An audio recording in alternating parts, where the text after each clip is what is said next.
Hello guys, मैं हूं अबीहा इंतखाब और आपके अपने यूट्यूब चैनल अबीहा क्लासेस सफलता की सोच में आपका स्वागत है।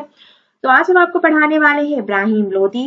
जैसे कि मैंने आपको पहले ही बताया है कि मैं आपको दिल्ली सल्तनत पढ़ा रही हूँ और आज दिल्ली सल्तनत आपकी खत्म हो जाएगी और अब मैं स्टार्ट करूंगी मुगल एम्पायर।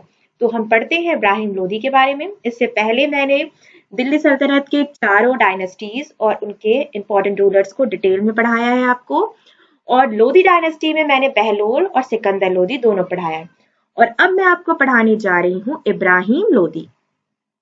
तो आप देख सकते हैं ये पिक्चर है इब्राहिम लोदी की। और इब्राहिम लोदी कौन थे भाई? तो लोदी वंश के अंतिम शासक थे इब्राहिम लोदी। और इब्राहिम लोदी और बाबर के बीच ही पानीपत का प्रथम युद्ध होता है 1526 ईस्वी में। और वहां बाबर विजयी होता है और उसके बाद से भारत में मुगल साम्राज्य शुरू हो जाता है। अब देखिए इनका पूरा नाम क्या था? तो सुल्तान इब्राहिम लोदी।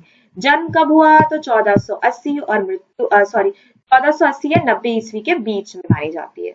पिता कौन थे? तो सिकंदर लोदी। इब्राहिम लोदी की मृत्यु कब हुई है? तो याद रखिएगा 1526 ईस्वी में इब्राहिम लोदी की मृत्यु होती है पानीपत के प्रथम युद्ध के मैदान में।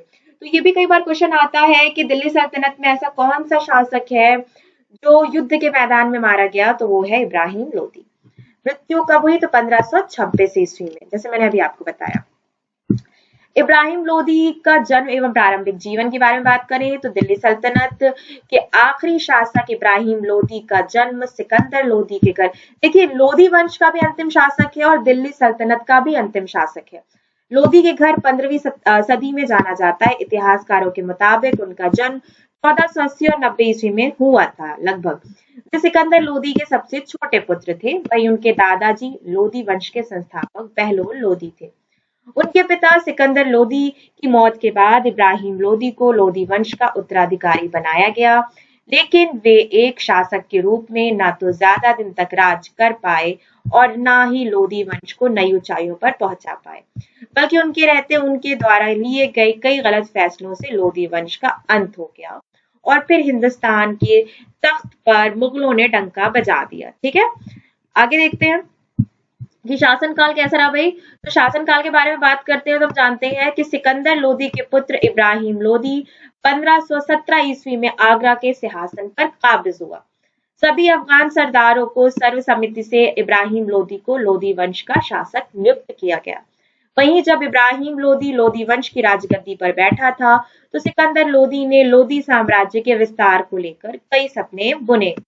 लोदी वंश के विस्तार के बारे में सोचने लगे, लेकिन आगे चलकर इब्राहिम लोदी उनकी उम्मीदों पर खरे नहीं उतर सके। दरअसल वह एक बेहद कठोर शासक थे जो कि सेना के साथ बेहद कड़ाई से पेश आता था। उनसे अभ्रद भाषा में इस्तेमाल भी करता था, यानी कभी कभी उल्टा सीधा बोल भी देता था। इब्राहिम लोदी अपनी उग्रता के लिए जाना जाता था, जो कि लोगों को भयभीत कर एवं डरा धमका कर शासन करना चाहते थे। लेकिन उसके इस उग्र व्यवहार की वजह से उसे न सिर्फ अपने जीवन में कई असफलताओं का सामना करना पड़ा, बल्कि लोदी वंश को पतन के मुहाने पर लाकर खड़ा कर दिया। वहीं उसकी उग्रता से तंग आकर लोगों ने उसके खिलाफ अपनी आवाज बुलंद करना शुरू कर दिया। उसकी अपनी सेना के अंदर भी उसके खिलाफ भारी आक्रोश और प्रतिशोध की भावना बढ़ गई। हालांकि इब्राहिम लोदी के इसी तानाशाही रवैये की वजह से उनके दुश्मनों को काफी फायदा पहुंचा और वो लोदी वंश के पतन पर अपने नए साम्राज्य के विस्तार की योजना बनाने में जुट गए थे। अब यहाँ बात करते हैं इब्राहिम लोदी ने ग्वालियर के किले पर फतह कैसे की। तो भाई ग्वालियर के किले पर विजय प्राप्त करना लोदी वंश के अंतिम सुल्तान इब्राहिम लोदी के जीवन की सबसे बड़ी उपलब्धि थी।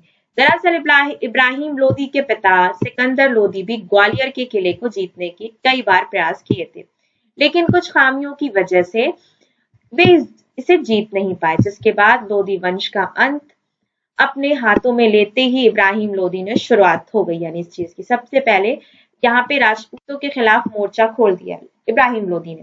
वही इब्राहिम लोदी उनके पिता द्वारा ग्वालियर के किले पर विजय नहीं हासिल करने के सभी कारणों को और कुछ खामियों को भी भली प्रकार जानता था। उसका यही सटीक विश्लेषण के कारण आगे चलकर उसको काफी फायदा हुआ और इसके खास तरीके से विश्लेषण कर अपनी पूरी सेना को तैयार किया। इसके बाद इब्राहिम लोदी ने अपने विशेष रणनीतिज्ञों और योजनाओं के अनुरूप आगे बढ़ा और दुश्मन सेना के खिलाफ जंग जीत ली एवं ग्वालियर के किले पर जीत हासिल की। वहीं कुछ इतिहासकारों की माने तो जिस समय इब्राहिम लोदी ग्वालियर के किले पर कब्जा करने की फिराक में हमला कर रहा था, उस दौरान ग्वालियर के राजा मान सिंह की मौत हो गई, जिसकी वजह से कुछ छोटे शासकों को इब्राहिम लोदी के खिलाफ मजबूरन आत्मसमर्पण करना पड़ा। वहीं उसी समय ग्वालियर के अंतिम रूप से साम्राज्य में शामिल हो गया। अब आगे देखते हैं कि इब्राहिम लोदी द्वारा लड़े गए युद्ध।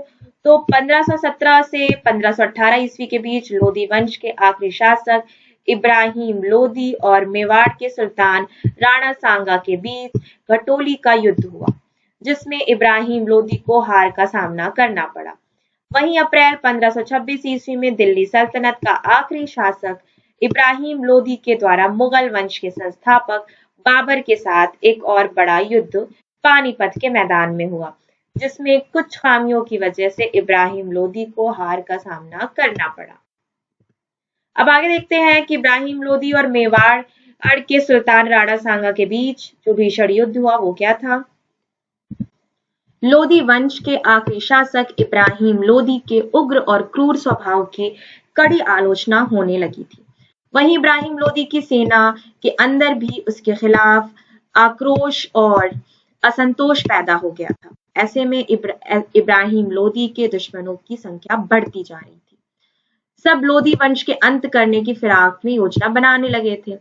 ऐसे में मेवाड़ के शासक राणा संग्राम सिंह ने भी अपनी पूरी योजना के साथ इब्राहिम लोदी पर बिना भनक लगे हमला कर दिया, जबकि राणा सिंह ने लोदी वंश के आखिरी सुल्तान पर हमला करने के लिए अपनी सेना को काफी पहले से तैयार कर लिया था।